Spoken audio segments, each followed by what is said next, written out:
आज जो हम आपको कहानी बताने वाले हैं वह है हर्षवर्धन सम्राट जिस समय हुआ करते थे। जिस समय हर्षवर्धन सम्राट हुआ करते थे, ये कहानी आज उस समय की हम आपको बताने वाले हैं। हर्षवर्धन सम्राट जी के महल में बड़े बड़े विद्वान विराजते थे और एक दिन वहाँ पर सभा हुई विद्वानों की, जहाँ पर सभी विद्वान एकत्रित हुए थे। उन्हीं विद्वानों में एक छोटा सा बच्चा भी था। तो बड़े बड़े प्रश्न सभी विद्वान आपस में कर रहे थे और एक से बढ़कर एक विद्वान उनके प्रश्नों का उत्तर भी दे रहे थे। यह देखकर सम्राट हर्षवर्धन काफी प्रसन्न हो रहे थे। तभी जो वहाँ पर उस सभा में एक छोटा बच्चा भी था, उसने सम्राट हर्षवर्धन से कहा कि हे महाराज, क्या मैं एक प्रश्न पूछ सकता हूँ? तो हर्षवर्धन सम्राट ने कहा, जी बालक, पूछो, तुम प्रश्न पूछ सकते हो। तो उस बच्चे ने पूछा कि आप मुझे यह बताइए कि बुद्धि हमारे किस अंग में निवास करती है? यह सुनकर वहाँ पर सभी विद्वान हंसने लगे और बोलने लगे, भला ये कैसा प्रश्न है,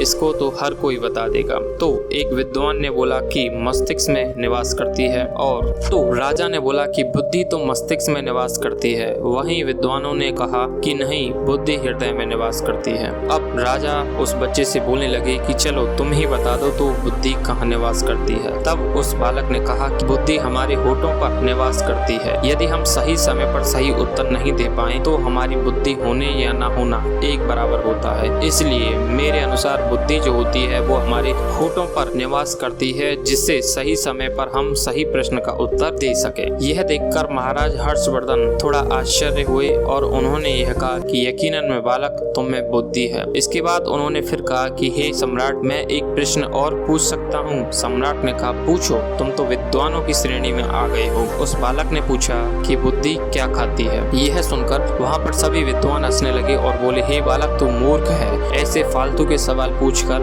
हमारा कीमती समय बर्बाद कर रहा है। फिर भी राजा ने कहा, नहीं, इसका उत्तर कोई दे सकता है? तो वहाँ पर किसी भी विद्वान ने इसका उत्तर नहीं दिया। अतः अंत में उस बालक ने उत्तर दिया कि बुद्धि समय खाती है। हमें जानकारी प्राप्त करने के लिए समय लगता है और उस ज्ञान से ही हमारी बुद्धि का विकास होता है। यह देखकर महाराज कहने लगे कि ये तो विद्वान बालक है, आज से तुम हमारे इस सभा के मंत्री हुए, ऐसा राजा ने घोषित कर दिया। इसके बाद उस बालक ने एक अंतिम प्रश्न पूछने की इच्छा जताई। तो सम्राट हर्षवर्धन जी ने उससे कहा कि पूछो, तुम अपना अंतिम प्रश्न भी पूछो।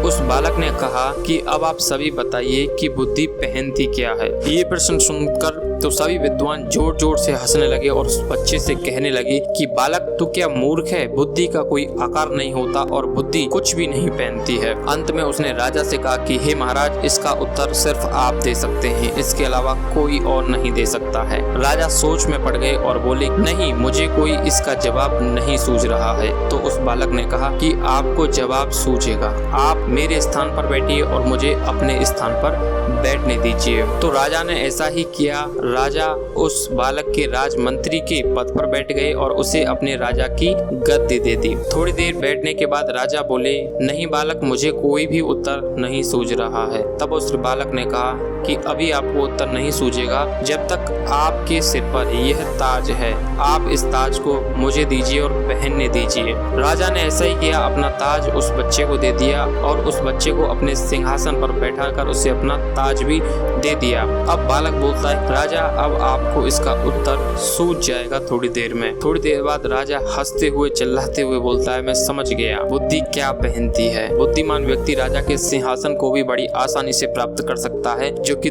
तुमने मुकुट पहनकर कर लिया है। हे बालक, आज से तुम मेरे राजमंत्री ही नहीं अपितु मेरे प्रिय मित्र भी हो। आपको पता है यह बालक कौन था? यह बालक बाणभट्ट थे, जिन्होंने उस समय हर्ष चरित्र और कादम्बरी 2 ग्रंथों की रचना की थी। हर्ष चरित्र में हर्षवर्धन जी के चरित्र की वर्णना की थी और वही कादम्बरी उस समय का एक उपन्यास था।